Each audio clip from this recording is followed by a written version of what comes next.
Back in Birmingham for the NCAA Indoor Championships, Dwight Stones along with Dan O'Brien and John Anderson. Collegiate record, meet record, same thing, 20.02 set in 2018 by Elijah Hall of the University of Houston. That was one heck of a run at College Station. We already have a scratch in this first heat as we take a look at Tinutenda Matiyenga of Zimbabwe and TCU, who will be out in lane 6. We have a scratch by Kennedy Leitner of Kentucky down in lane 3. Not sure why, but I'm sure he was not crazy about that lane 3 draw. Well, and Matiyenga was a late addition due to some medical scratches and going to get his chance to run here at the National Championships. Let's see if he makes the best of it and can get through to the finals. We got a great lane draw out there in lane 6. Best lane you can get on this tight track. Like the 400, it's all on time, and this one's all in lanes. One lap as fast as you can go, stay in your lane. Even before that's Robert Gregory, the TCU teammate of Matiyenga, and Isaiah Trusil of Northern Iowa in lane number 5. Top 8 times over the 4 heats will be in the final, and it's Matiyenga who makes the best of that opportunity, and he turns 2073 for the win. Give us a little bit of an idea what we might be able to expect. His teammate, Robert Gregory, second at 2084. Well, this is just outside of his all-time personal best, but you can see the turns here not quite as drastic as College Station or Arkansas.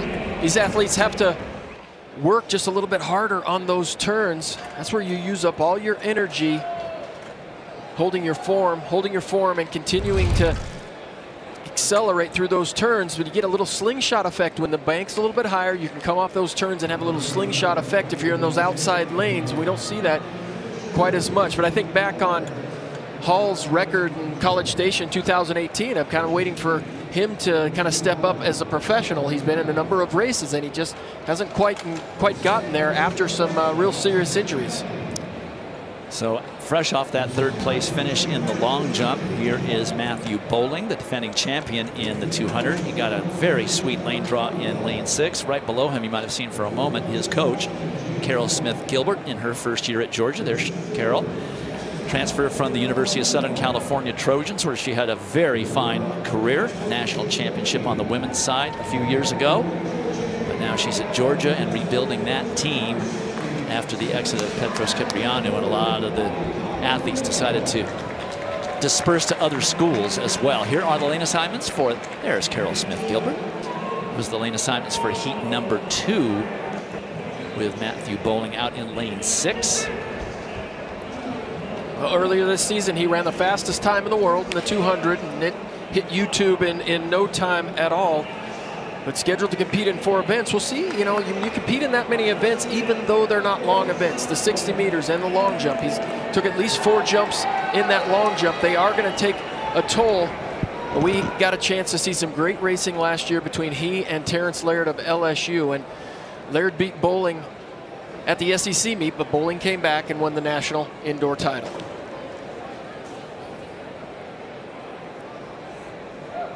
Inside of him from Texas A&M, that's Lance Broom, a sophomore from College Station. He's run 2062. And then Courtney Lindsay at Texas Tech. The Red Raiders looking to try to advance as many people as possible into tomorrow's final. There's Broom. Lindsay with a 20:45 personal best, but a tough lane 4 draw. It's his first time at these championships. So Yawo of Boston University in 3, Lindsay in 4, Brooms in 5, and Boling in 6. Boling running blind there, no one to gauge off of.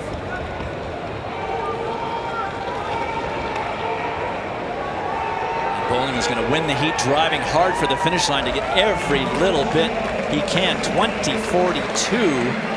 And that is by far the fastest run today after 2 heats. Second place went to Courtney Lindsay way back in 21:13. That is not going to qualify. You can't run 21 anything and get in this final. Well, you see Boling in that first 10 meters, he just establishes his pace immediately, and he does not get out on the back straight and feel this run out. He commits from the very beginning, and that's what you have to do to run fast indoors in this 200 meters. It can be a little bit treacherous, so treacherous that they've taken it out of international competition. But you see what makes Boling so good is he just keeps the pressure on the entire way around.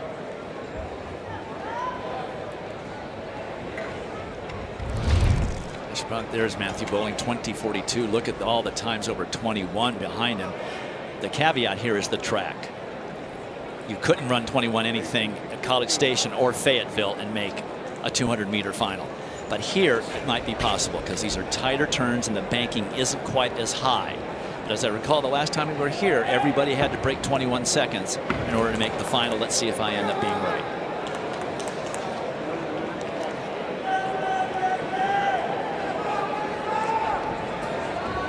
All the field events have concluded for today.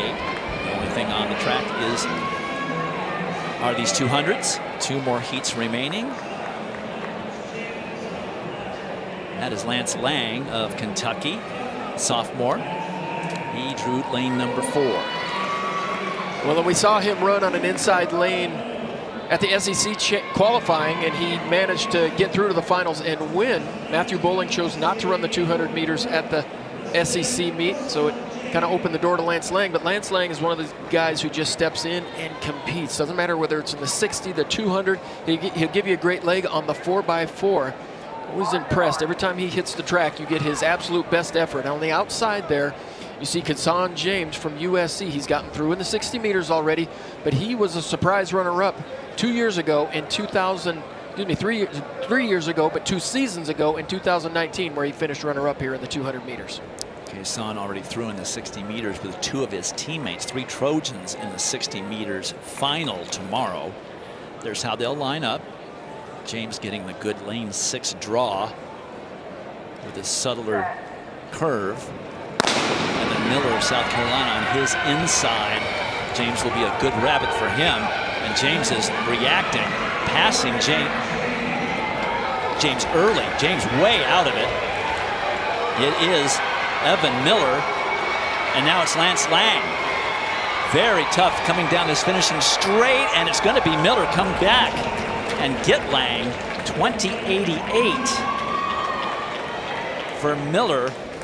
Lang not far behind. Corrected to 20:87 for Miller. Well, here we see Kazan James on the outside. He just did not have any commitment from the beginning of this race, Dwight. And it almost looked like a guy who wanted to get through the race, but just concentrate on the 60 meters for tomorrow. But Evan Miller from Texas Tech, nice run out there in lane 5. Lance Lang had the lead coming in. And that's Daniel Stokes, who will lead off for North Carolina A&T in the 4x4. We'll probably see all 3 of these guys in the 4x400 meter relay. But Evan Miller just with a little more strength in the last 50 meters. These guys making me look good. 3 times under 21 seconds, so we have a total of 6. Great job by Daniel Stokes running that 20:94 out of lane 3 and just willing himself into the final. Kazan James way back. Like you said, really never committed to that run, but he is a leading contender in that 60 meters tomorrow. So 1 heat remaining.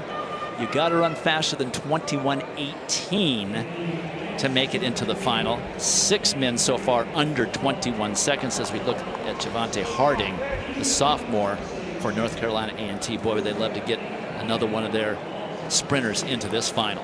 Well, he certainly has the potential. 20:33 earlier this season. His best run came in late January. I always worry about a guy who's had a season best over 4 or 5 weeks ago. But he was your Big South 60-meter runner-up. But Javante Harding 4th at the NCAA championships indoors last year. Outside of him, Jacoby Shelton, the junior from Texas Tech, another Red Raider hopeful. They're having a tough time getting as many people through as they would like to. This would give him another opportunity to score, and he did get a good lane draw. He won both the 60 and the 200 meters at this year's Big 12 championships. But this is his first time at this level. Alaba Nkantola of Nigeria and Middle Tennessee, the Blue Raiders, He drew the dreaded lane 3, has run 20.72. And outside him, Emmanuel Bynum of Tennessee. He will be in lane number 4. It probably would be a good idea to break 21 seconds if you want to run this race tomorrow.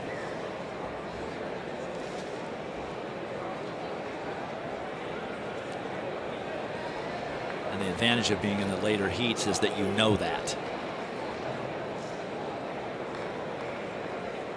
If you weren't paying attention, your coach is. From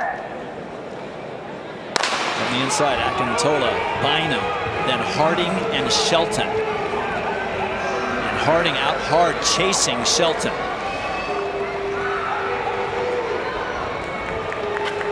It is Harding digging for Coach Ross to get himself into the final.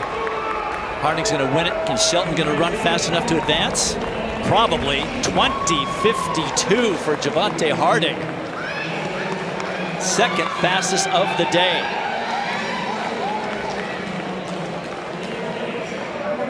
And I can hear Dwayne Ross right now just saying, be in the moment, be in the moment. And Javante Harding just went out there and did what he was supposed to do, and he knew he's a mid-20 point guy. Run mid-20 point and get through. Nice and solid run, good arm action. Could use a little bit more knee lift, but very efficient all the way around. And with those times, they make me not be a liar. 20.99 is the 8th fastest time Jacoby Shelton did it. North Carolina A&T with 5 finalists now. They lead the amount of finalists into tomorrow's meet. That is huge. There are the advancers to final, with Matthew Boling with the fastest time at 20.42. He will get a preferred lane draw. See what happens there. The team title is going to maybe turn on this 200 meters tomorrow. Back with the distance medley relay.